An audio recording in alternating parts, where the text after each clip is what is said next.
In 2024, Phoenix Sky Harbor International Airport handled 1.83 billion pounds of dedicated air cargo. That made it the 20th busiest cargo airport in America.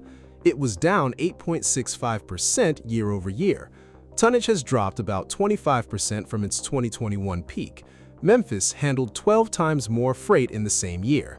By every standard cargo metric, Phoenix is a small, declining cargo airport.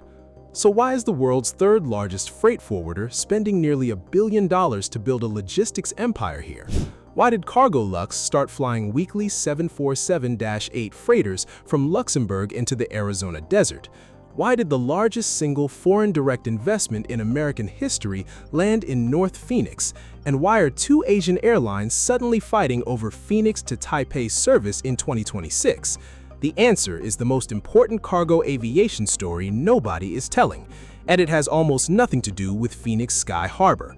Let's start with what's actually true, because this story has been hyped to death by airport authorities and economic development agencies, and the truth is more interesting than their press releases. Phoenix Sky Harbor is not becoming the next Memphis. It is not becoming the next Louisville. It is not becoming a major cargo hub. The FAA data is brutal.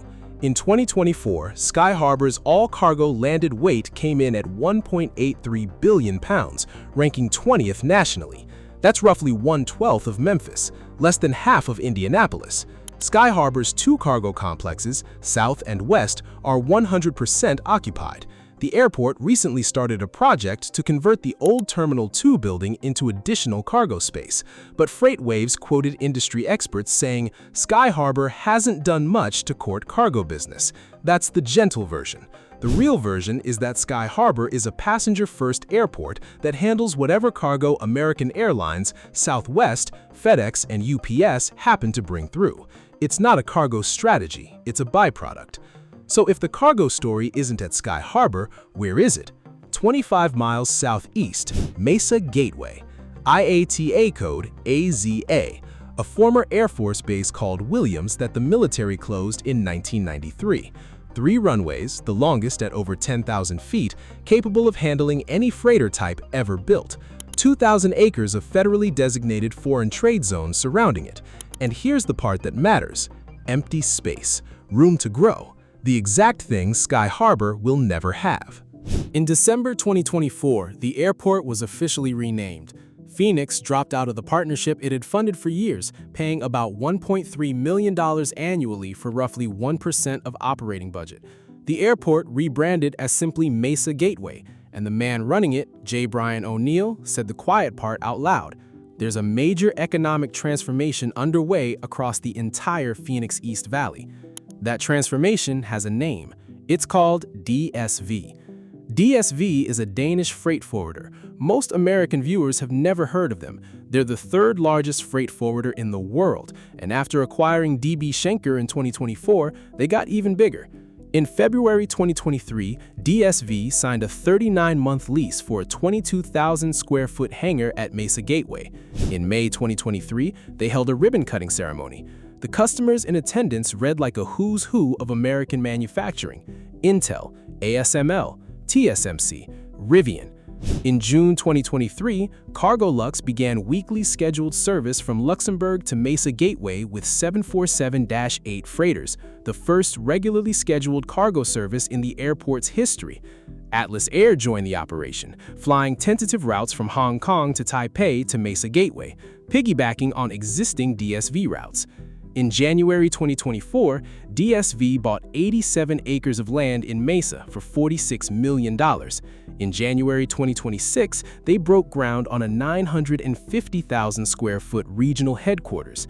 The DSV CEO, Josh Summers, called it the company's key logistics hub for the southwestern United States. Completion is expected in early 2027. I want to be honest with you about what's actually flying. Right now, it's roughly one weekly Cargolux 747-8 freighter from Luxembourg plus intermittent Atlas Air charters to Asia, maybe 60 to 100 freighter movements per year. That's nothing compared to the tens of thousands at Memphis. Anyone who tells you Mesa Gateway is the next Memphis is either lying to you or trying to sell you real estate.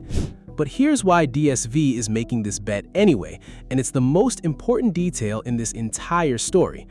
In March 2025, TSMC announced something nobody in aviation predicted. They expanded their Arizona investment from $65 billion to $165 billion, the largest single foreign direct investment in American history. 6 fabrication plants, 2 advanced packaging facilities, 1 R&D center, all being built on 1,100 acres of North Phoenix Desert. Apple announced in February 2026 they're buying more than 100 million chips from TSMC Arizona this year alone. Here's the catch nobody talks about. The chips fabbed in Arizona right now are not finished products, they're wafers. They have to be flown back to Taiwan for advanced packaging called CoWoS. EVA Air's president confirmed publicly in 2025 there has been a, quote, surge in air cargo demand for TSMC Arizona shipments. China Airlines president Kevin Chen confirmed the same thing. Since 2021, China Airlines has assisted TSMC with numerous passenger and charter operations between Los Angeles, San Francisco, Phoenix, Kumamoto, and Taiwan. Right now, most of that wafer freight routes through LAX, not Phoenix. But that changes when Amkor's new $7 billion advanced packaging facility opens in Peoria, Arizona in early 2028. Amkor will package TSMC's Arizona fabbed chips locally. Apple is the first and largest customer. TSMC's own Arizona advanced packaging facilities are now accelerated, with tool installation possibly happening as early as late 2027. When that happens, the wafers stop flying to Taiwan. Finished, packaged, ready-to-ship semiconductors will leave Arizona by air, going directly to assembly customers around the world. The cargo flow reverses, and the airport built to handle that reversal is Mesa Gateway, not LAX. Now layer in piece 3. In December 2025, China Airlines launched the first-ever Taipei-Phoenix service, 3 weekly flights. In January 2026, Starlux Airlines launched their own Taipei-Phoenix service with the A350-900, increasing to 4 weekly in March. Starlux directly cited TSMC as the demand driver. China Airlines has formal corporate travel and sustainable aviation fuel agreements with TSMC. These are passenger flights, but they carry significant belly cargo. For the first time in history, semiconductor freight can move directly from Taiwan to Phoenix without touching Los Angeles. Phoenix Aviation Director Chad Makovsky said Starlux was the first airline to commit to non-stop service between Taiwan and Phoenix. That's an aviation director admitting his airport just won the Asia connection his city has been chasing for 20 years. There's a fourth piece, Skybridge, Arizona, a 350-acre development at Mesa Gateway built around the first joint U.S.-Mexico unified cargo processing facility ever built in the American interior. That's a customs program that previously existed only at southern border ports. It's been approved by U.S. Customs. It's awaiting full Mexican government implementation. The 2018 forecast projected 2,000 cargo flights per year initially, scaling to 10,000 by 2036. I want you to treat that number with skepticism. It's a developer projection. It's not committed traffic. The customs program hasn't begun processing meaningful volumes yet, but the buildings are going up. 2 facilities are under construction with Graycore right now. So here's the honest version of this story. Mesa Gateway isn't the next Memphis. It's not even close, but it doesn't need to be Memphis to win. What's actually happening is something American aviation hasn't seen in decades. A new cargo airport is being built around manufacturing instead of parcels. FedEx and UPS built their networks around overnight envelopes. Amazon Air built its network around e-commerce. Memphis, Louisville, Cincinnati, and Indianapolis exist because of small packages moving fast. Mesa Gateway is being built around something different: semiconductor wafers, electric vehicle batteries, aerospace components, cross-border manufacturing freight from Mexico, high-value, time-sensitive industrial freight from one of the fastest-growing manufacturing economies in America. And here's the part that genuinely is against all logic. By the time the FAA cargo rankings catch up to what's happening at Mesa Gateway, the bet will already be won. Real numbers don't show up in cargo statistics until late this decade. Amkor packaging starts in 2028. TSMC's advanced packaging fabs come online between 2027 and 2029. The DSV regional headquarters opens in early 2027.